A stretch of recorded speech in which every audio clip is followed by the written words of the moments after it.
नमस्कार। महिषासुर का वध हो जाने के पश्चात माता रानी अंतर्ध्यान हो गई। बहुत समय बाद शुंभ निशुंभ नामक दो दैत्य स्वर्ग के अधिपति बन बैठे और सभी देवताओं को स्वर्ग से निकाल दिए। उस स्वर्ग में सभी का यज्ञ भाग लेने लगे और सभी का कार्य खुद अपने हाथ में लेके करने लगे, जिसे सभी का स्वामी बन बैठे।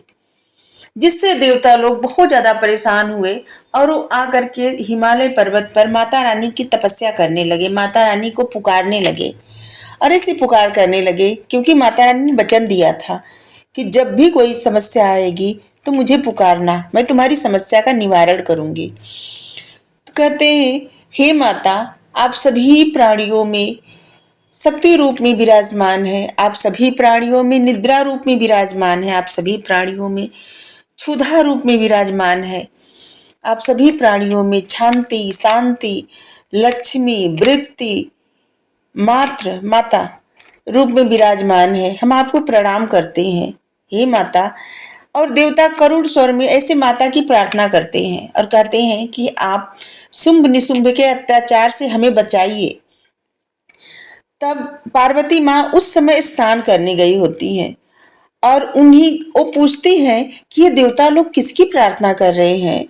तो उनके शरीर में से कौशिकी माँ निकलती है और जो कि जिनका रंग काला रहता है, और वो कहती है तुम्हारी ही प्रार्थना कर रहे हैं, इन देवताओं को परेशानी से बचाओ, क्योंकि शुंभ निशुंभ नामक दो दैत्य स्वर्ग का अधिपति बन बैठे हैं और सभी देवताओं को उनके ही स्वर्ग से निकाल दिए हैं और इसलिए तुम्हारी ही प्रार्थना कर रहे हैं।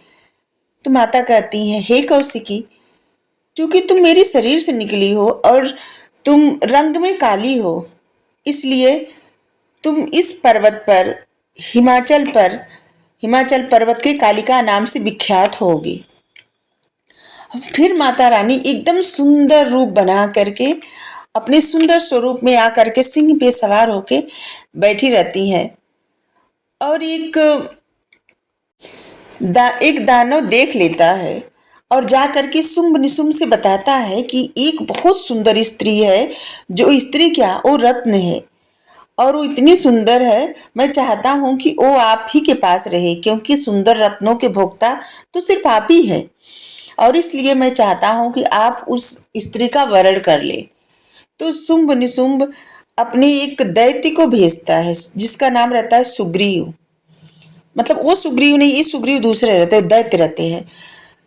उनको भेजते हैं कि जाके बुला, मतलब ऐसे कहो कि शुंभ निशुंभ नामक दो महान दैत्य हैं और जिससे देवता भी डरते हैं और जिसके पास सब कुछ है, वो अपनी महारानी बनाना चाहते हैं।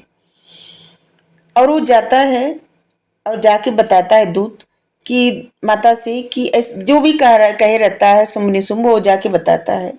तो माता कहती हैं कि आप जो भी कह रहे हैं सब सही कह रहे हैं, लेकिन मैं क्या करूं, मैंने एक प्रतिज्ञा कर रखी है कि जो कोई भी मुझे हरा देगा, मुझसे बड़ा वीर होगा, मैं उसी को वरण करूंगी और उसी से विवाह करूंगी। वो चाहे शुंभ आ जाए, चाहे उसके भाई निशुंभ आ जाए, मैं तो अपनी प्रतिज्ञा से बंधी हुई हूं, मैं इसके लिए और कुछ नहीं कर सकती। इसके बाद ये सुन करके शुंभ निशुंभ को बहुत क्रोध आता है और वो सेना भेजता है। सेना के साथ सबसे पहले भेजता है चंडमुंड को, जहां पे काली माँ चंडमुंड का वध कर देती है। और इसके बाद भेजता है रक्तबीज को।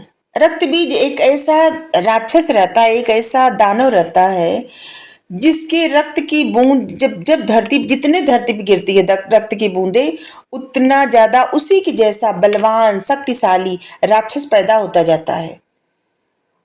और ऐसे माता रानी से भयंकर युद्ध होता है और माता रानी के साथ सभी शक्तियां लड़ती है, जैसे ब्रह्मा जी की शक्ति ब्रह्माणी, विष्णु भगवान की शक्ति वैष्णवी, और शंकर जी की शक्ति शिवदूती, और इंद्र की शक्ति इंद्राणी, और ऐसे मतलब सभी देवताओं की शक्तियां साथ में लड़ रही होती हैं।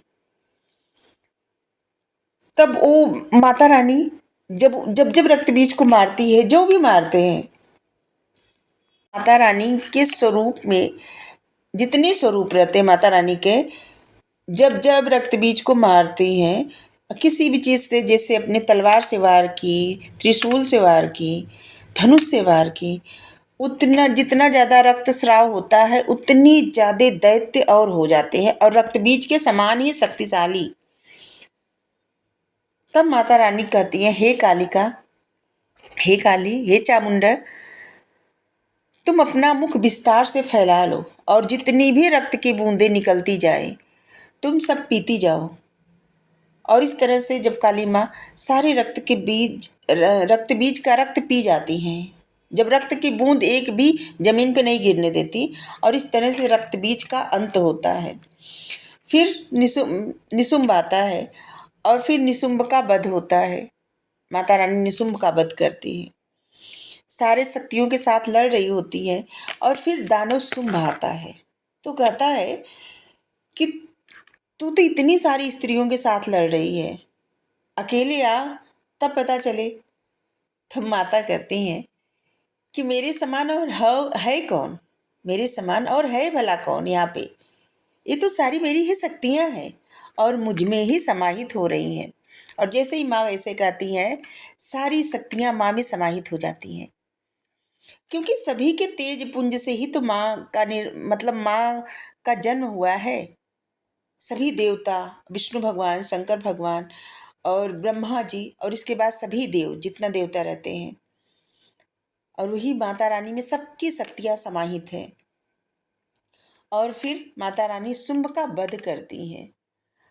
और ये नवरात्रि में, 9 दिन के नवरात्रि में, महिषासुर का वध, रक्तबीज का वध, चंड मुंड का वध, शुंभ निशुंभ का वध, ये सब कथा जो भी पढ़ता है, सिर्फ नवरात्रि में ही नहीं, किसी भी महीने के अष्टमी के दिन या फिर चतुर्दशी के दिन जो भी पढ़ता है, उसको शक्ति देती है माँ, बुद्धि ज्ञान देती है, सुख समृद्धि देती है, खुशियाँ देती हैं।